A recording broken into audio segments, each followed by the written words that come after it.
નમસ્કાર વિદ્યાર્થી મિત્રો, શ્રી ગણેશાય નમઃ.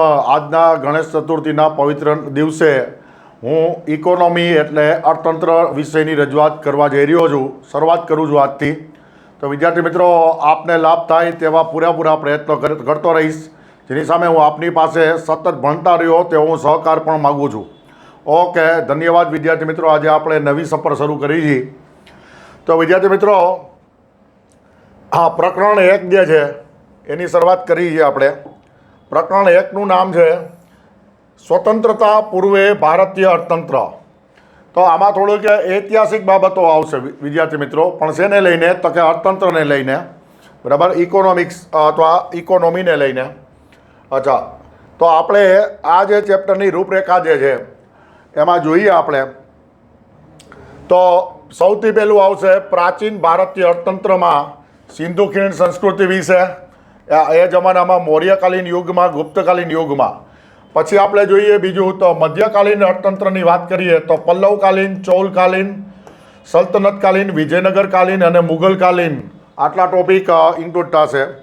ત્રીજું જોઈએ સ્વતંત્રતા પૂર્વે, સ્વતંત્રતા સમયે અને સ્વતંત્રતા પછી ભારતીય અર્થતંત્ર વિશે વાત કરવી પડશે આપણે. અને ચોથું જોઈએ વિકાસમાન ભારતીય અર્થતંત્રમાં રોજગારી, પાયાની સુવિધા અને આર્થિક વૃદ્ધિ. આટલા મુદ્દાઓ આમાં ઇન્ક્લુડ થશે ચેપ્ટર 1માં. તો આજે હું આ વિડીયોની અંદર તમને ઐતિહાસિક બાબતો જણાવીશ. ચલો વિદ્યાર્થી મિત્રો, લેટ્સ બિગિન અવર જર્ની. તો સૌથી પહેલાં આપણે જોઈએ પ્રાચીન ભારતીય અર્થતંત્ર. પ્રાચીન ભારતીય અર્થતંત્રમાં સિંધુ ખીણ સંસ્કૃતિ અને હડપ્પા સભ્યતાકાલીન ભારતીય અર્થતંત્ર વિશે મુખ્ય પોઈન્ટ જે પરીક્ષાલક્ષી છે એની જ રજૂઆત કરું છું. અચ્છા, ઈસવીસન પૂર્વે 3500થી 1750 સુધી સિંધુ ખીણ સંસ્કૃતિનું અસ્તિત્વ હતું. તો તેનું અર્થતંત્ર તમને નવાઈ લાગશે, વિદેશ વેપાર પર આધારિત હતું. આજે પણ કોઈ પણ દેશનો મેક્સિમમ એક્સપોર્ટ કરતો હોય તો તે સુપર પાવર ગણાય. પણ તમે વિચાર કરો, ઈસવીસન પૂર્વે 3500થી 1750 એ 1200 રાઉન્ડ અબાઉટ 1750 વર્ષનો જે સમયગાળો હતો સિંધુ ખીણ સંસ્કૃતિનો, બરાબર, તેમાં વિદેશ વેપાર પર અર્થતંત્ર આધારિત હતું. પછી જોઈએ કે લોથલમાંથી મેસોપોટેમિયાની મુદ્રા મળી આવી છે. તો આ પણ ઇતિહાસનો ક્વેશ્ચન કયો કે અર્થતંત્રનો કયો, બોથ આર સેમ, પણ અત્યારે આપણે અર્થતંત્ર તરીકે ભણીએ છીએ. અચ્છા, આવા બધા શબ્દ બહુ પૂછાય છે. મેલુહા એટલે હડપ્પામાંથી મળેલા કપડાં, ઊન, અત્તર, સુગંધી અત્તર અને ચામડાની ચીજોને સામૂહિક રૂપે મેલુહા તરીકે ઓળખવામાં આવતી. બરાબર, સમજો. ચલો, મૂવિંગ ટુવર્ડ્સ નેક્સ્ટ સ્લાઇડ.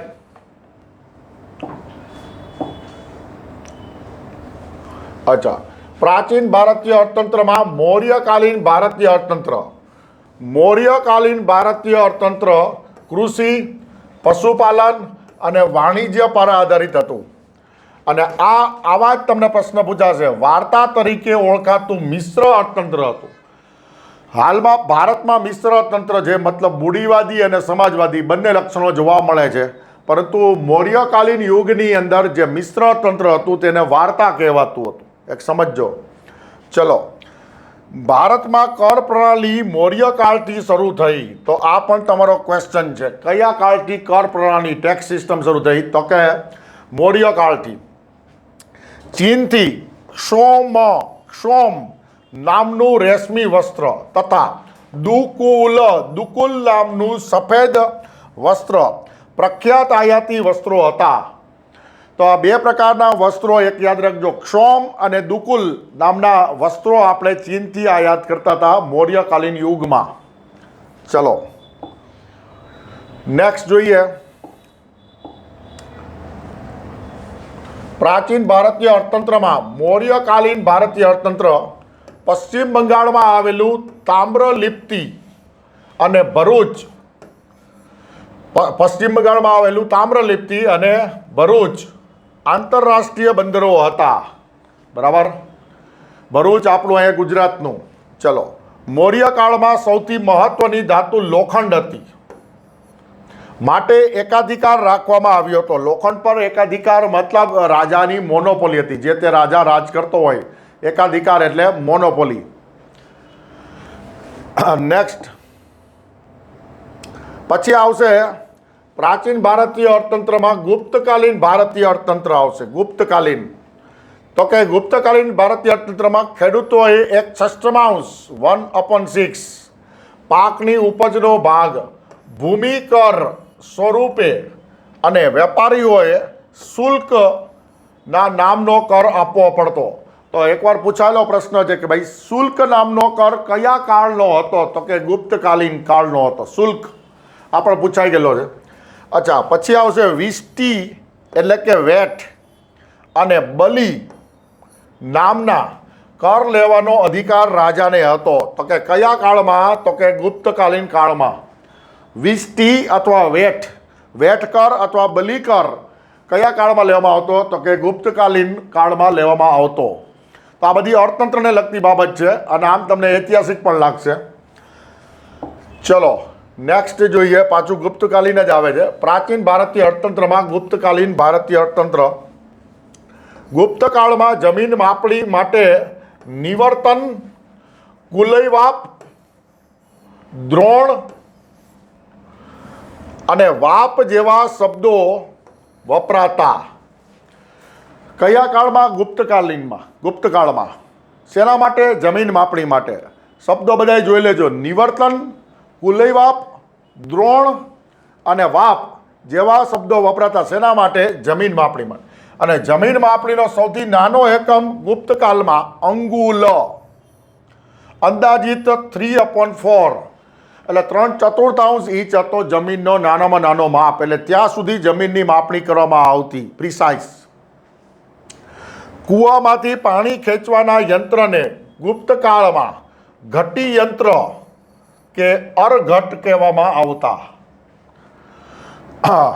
ચલો નેક્સ્ટ સ્લાઇડ. હવે જોઈએ મધ્યકાલીન ભારતીય અર્થતંત્ર. તો એમાં દક્ષિણ ભારતનું પલ્લવકાલીન અર્થતંત્ર વિશે વાત કરીએ આપણે. પલ્લવકાલીન. અચ્છા, 18 પ્રકારના કરનો ઉલ્લેખ. કર ઉઘરાવનાર કર્મચારીને મંડપી કહેવામાં આવતો. બરાબર સમજો. દક્ષિણ ભારતમાં પલ્લવકાલીન અર્થતંત્ર હતો, તેમાં 18 પ્રકારના કર ઉઘરાવવામાં આવતા અને જે કર ઉઘરાવતો તેને મંડપી કહેવામાં આવતો. પછી દક્ષિણ ભારતના ચોલકાલીન અર્થતંત્રની વાત કરી તો જમીનના કરને કદમમયી કહેવાતો. જમીન કરને શેમાં? તો કે ચોલકાલીનમાં જમીન કરને કદમમયી. સોનાના સિક્કાને આઈએમપી, કલંજુ અને કલ્યાણમ અને અન્નના માપને, અન્ન એટલે અનાજ, અન્નના માપને કલમ કહેવામાં આવતું. બરાબર. તો અર્થતંત્રમાં વેપાર વાણિજ્ય સરળ રહે એના બધાના માપની વાત કરીએ છીએ આપણે. એના યુનિટ નક્કી તો કરવા પડે ને. પછી જમીન હોય, અનાજ હોય કે કોઈ પણ બાબત હોય તો એના યુનિટની વાત કરીએ છીએ આપણે. ચલો નેક્સ્ટ, સલ્તનતકાલીન ભારતીય અર્થતંત્ર. મધ્યકાલીનમાં આવશે સલ્તનતકાલીન. અચ્છા, અલાઉદ્દીન ખિલજીના સમયમાં પ્રાઇસ રેગ્યુલેશન, ભાવ નિયમન અને બજાર નિયંત્રણ મતલબ માર્કેટ કંટ્રોલ ની પદ્ધતિ અમલમાં મૂકી હતી અલાઉદ્દીન ખિલજીએ. તો એક યાદ રાખજો, ભાવ નિયમન અને બજાર નિયંત્રણની પદ્ધતિ સલ્તનતકાલીનમાં અલાઉદ્દીન ખિલજીએ અમલમાં મૂકી હતી. અલાઉદ્દીન ખિલજીએ જમીનની વૈજ્ઞાનિક માપણી કરાવી હતી. આ પૂછાઈ ગયેલો પ્રશ્ન છે. વૈજ્ઞાનિક માપણી કોણે કરાવેલી? અલાઉદ્દીન ખિલજીએ. દૂધાળા ઢોર પર ચરાઈ કર અને કર પર કર એટલે ગઢી કર. અત્યારે કર પર કર હોય એને સેસ કહેવામાં આવે છે. અત્યારે ટેક્સ ઓન ટેક્સ અત્યારે હાલમાં સેસ કહેવાય. જ્યારે અલાઉદ્દીન ખિલજીના કાળમાં કર પર કર આવતું, કરની ઉપર પણ કર, એને ગઢી કર કહેવામાં આવતો. મહેસૂલ ઉઘરાવવા માટે શબ્દ જોજો, દીવાન એ મુસ્તકરાજ વિભાગ એક સેપરેટ નક્કી કરવામાં આવેલો, બનાવવામાં આવેલો. કયા કાળમાં? તો કે સલ્તનતકાલીનમાં અલાઉદ્દીન ખિલજી દ્વારા. ચલો નેક્સ્ટ જોઈએ, મધ્યકાલીનની અંદર જ જોઈએ આપણે. સલ્તનતકાલીન ભારતીય અર્થતંત્રમાં મોહમ્મદ બિન તુગલકે સાંકેતિક મુદ્રા ચલાવી હતી. બરાબર. સિમ્બોલિક કરન્સી જેને કહેવાય. ખેતીવાડીને પ્રોત્સાહન આપવા માટે દિવાન એ કોહી નામના વિભાગની સ્થાપના કરેલી મોહમ્મદ બિન તુગલકે. દિવાન એ કોહી. અચ્છા, અહેમદ શાહે જપ્ત કરેલી જમીનદારોને પરત કરવા વાટા પદ્ધતિ અમલમાં મૂકી. આ ક્વેશ્ચન પણ પૂછાઈ ગયેલો છે કે વાટા પદ્ધતિ કોણે અમલમાં મૂકી? તો કે અહમદ શાહે. કયા કાળમાં? સલ્તનતકાલીન યુગમાં. અચ્છા, નેક્સ્ટ જોઈએ હવે. મધ્યકાલીન ભારતીય અર્થતંત્રમાં વિજયનગર સામ્રાજ્યકાલીન ભારતીય અર્થતંત્ર. વિજયનગર જમીન મહેસૂલને શિષ્ટ કહેવામાં આવતું. બરાબર. શેમાં? તો કે વિજયનગર સામ્રાજ્યમાં રોકડ સ્વરૂપે લેવામાં આવતા કરને સિદ્ધદાય કહેવાતું. તો આ વિડીયોમાં તમારે શું ભેગું કરવાનું છે? જુદા જુદા શબ્દો કયા કયા કાળમાં શેના માટે વપરાતા હતા તે. બરાબર. જેની હિસાબે તમારો 1 માર્ક રોકડો થઈ શકે. અબ્દુલ રજાકે વિજયનગરમાં 3 પ્રકારના સિક્કાઓનો ઉલ્લેખ કર્યો છે. સોનાના સિક્કા, તો કે એને વરાહ કહેવામાં આવતું. ચાંદીના સિક્કાઓને તાર કહેવામાં આવતું. અને તાંબાના સિક્કાઓને જીતલ કહેવામાં આવતા. કોના દ્વારા? તો કે અબ્દુલ રજાક દ્વારા. સોનાના સિક્કાને વરાહ, ચાંદીના સિક્કાને તાર અને તાંબાના સિક્કાને જીતલ કહેવામાં આવતા. કોના દ્વારા? તો કે અબ્દુલ રજાકના રાજમાં વિજયનગરમાં. ચલો નેક્સ્ટ હવે જોઈએ મુગલકાલીન ભારતીય અર્થતંત્ર. મધ્યકાલીનમાં આવશે મુગલકાલીન. શેરશાહ સૂરીએ પ્રથમ વખત રૂપિયા મતલબ રૂપી, ત્યારે એમને નક્કી કરેલું રૂપી નામનું ચલણ શરૂ કરાવ્યું હતું. આ પ્રશ્ન બહુ પૂછાઈ ગયેલો છે અત્યાર સુધીમાં. શેરશાહ સૂરીએ જમીનના પટ્ટા આપવાની શરૂઆત કરી. લોકો વ્યવસ્થિત ખેતી કરી શકે, નાના ખેતરને ભેગા કરી અને એક મોટો પટ્ટો બનાવી અને એક સ્વતંત્ર ખેતી કોઈ એક નેજા હેઠળ સોંપવાની શરૂઆત શેરશાહ સૂરીએ કરી. જમીનની માપણી માટે સિકંદરી ગજ એવું વાપરવામાં આવતું. કોના દ્વારા? શેરશાહ સૂરી દ્વારા. અકબર દ્વારા જમીન મહેસૂલ માટેની દહસાલા, બટાઈ, ગલ્લાબક્ષી, કંકૃત, દાણબંધી, નસક, ઇજારા જેવી પદ્ધતિઓ વિકસાવી. આ બધા શબ્દો એક યાદ રાખજો. વાત કોની કરી છે? અકબરની. કયો પ્રશ્ન, કયો મુદ્દો? જમીન મહેસૂલ. કઈ કઈ પદ્ધતિ? દહસાલા, બટાઈ, ગલ્લાબક્ષી, કંકૃત, દાણબંધી, નસક, ઇજારા વગેરે પદ્ધતિ અકબર દ્વારા વિકસાવવામાં આવી. શેના માટે? જમીન મહેસૂલ માટે. નેક્સ્ટ, મધ્યકાલીન ભારતીય અર્થતંત્રમાં મુગલકાલીન ભારતીય અર્થતંત્ર. અકબરે દિલ્હી, બંગાળ, અમદાવાદ, કાબુલ ખાતે ટંકશાળા શરૂ કરવામાં આવી.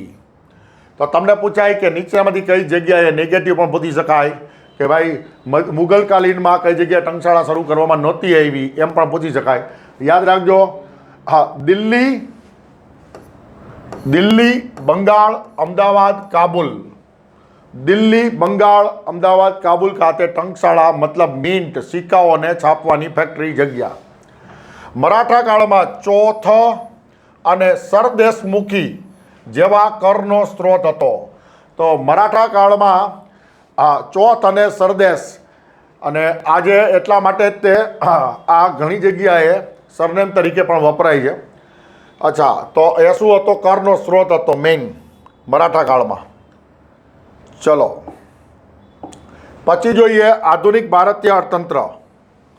બરાબર. આધુનિક ભારતીય અર્થતંત્રમાં સ્વતંત્રતા પૂર્વે બ્રિટિશકાલીન ભારતીય અર્થતંત્ર.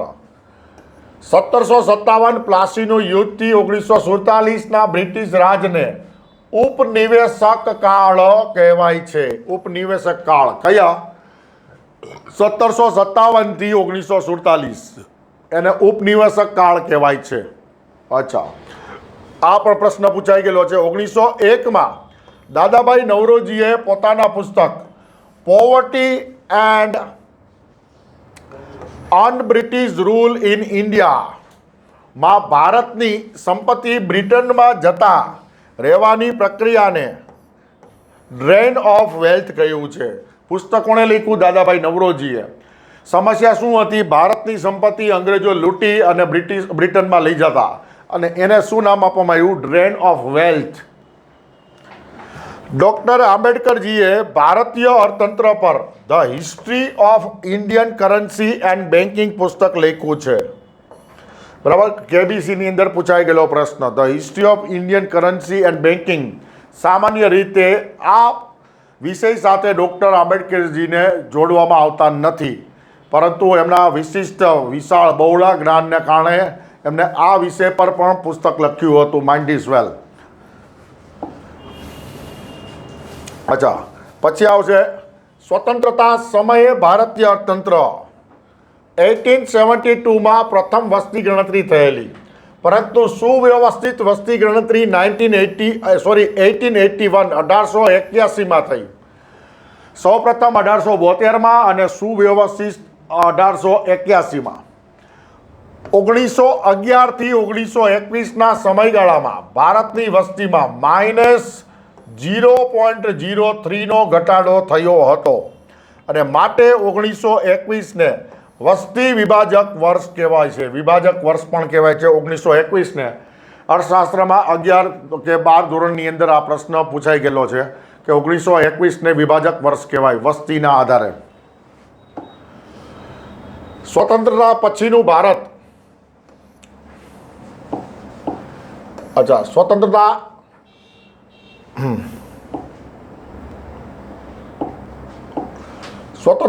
પછીનું ભારતીય અર્થતંત્ર. 1951માં આર્થિક આયોજનની શરૂઆત થઈ આપણે 1951માં. 1 જાન્યુઆરી 2015ના રોજ આયોજન પંચના સ્થાને નીતિ આયોગની સ્થાપના થઈ. બરાબર, જે પહેલાં પ્લાનિંગ કમિશન કહેવાતું એની બદલે હવે નીતિ આયોગ. બરાબર. અચ્છા, આ આઈએમપી છે, કરંટ અફેર્સનો છે આ મુદ્દો.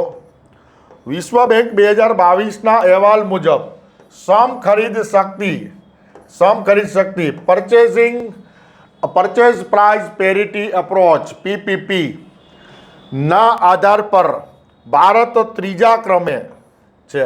તો તમે ધ્યાન રાખજો, 2022 સમખરીદ શક્તિમાં ભારત કેટલા ક્રમે છે? તો કે ત્રીજા ક્રમે છે. જ્યારે નોમિનલ જીડીપીની વાત કરીએ, ગ્રોસ ડોમેસ્ટિક પ્રોડક્ટ, તો ભારતનો ક્રમ 2022માં 5મો છે. તો આ કરંટ અફેર્સ પૂછેબલ આઇટમ. તો વિદ્યાર્થી મિત્રો, આ વિડીયોનું અહીંયા સમાપન કરું છું. આશા રાખું છું કે અર્થતંત્ર વિષયના વિડીયોમાં પણ તમે પૂરતો સહકાર આપતા રહેશો, બંધારણની જેમ જ તે. અને બંધારણની જેમ જ હું એક લીટી, એક ચેપ્ટર અને કોઈ પણ મુદ્દો બાકી નહીં રહે, કરંટ અફેર સાથે અર્થતંત્ર ભણાવવાનો છું. તો ઓકે, ધન્યવાદ. જય હિન્દ.